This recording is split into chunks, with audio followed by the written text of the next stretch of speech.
Tara, kain na tayo. Ito yung niluto ko ngayon for today's video. Lalagyan ko sa ng konting paminta.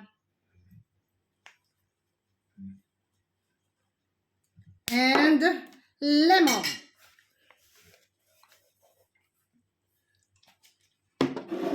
Kain na. Wow, ito ang favorite ko.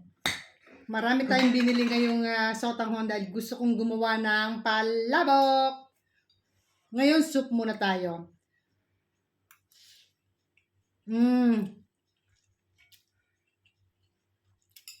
Yung lasa ng meatball niya parang yung sa Vietnam nung nagpunta kami. Ganun ang lasa niya. Dahil siguro dun sa kinchay na ginamit ko.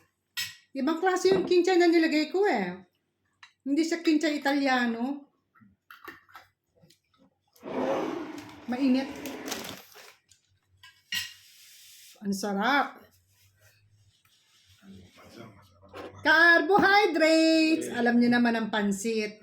Lahat yan, carbohydrates.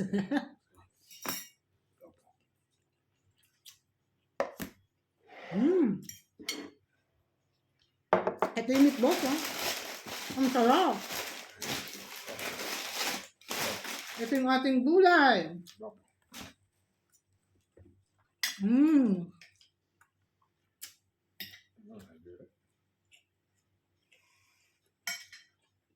Ang sarap niya. Promise, ang sarap.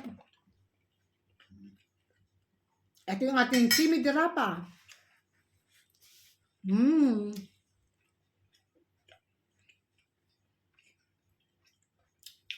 Napakasarap. Guys, I hope nagustuhan nyo. Madali lang sa lutuin. Yes, anything. Basta kung ano yung kaya mo lutuin, pwede yan.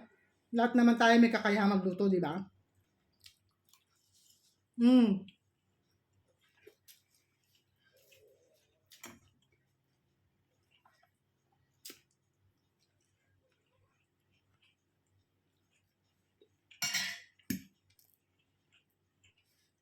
Halika, kain na.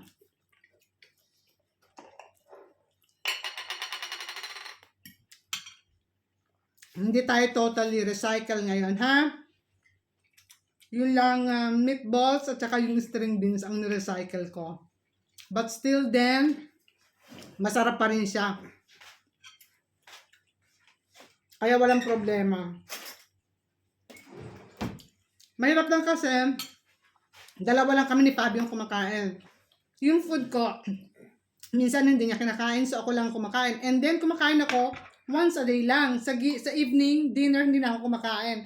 So, uulitin ko ulit siya. The next day, lunch. Kaya okay lang. Nagpapasalamat ako. At least meron akong kinakain dahil kahit paulit-ulit. Masarap naman siya. Okay, salamat sa panonood. Halika, kumain ka na.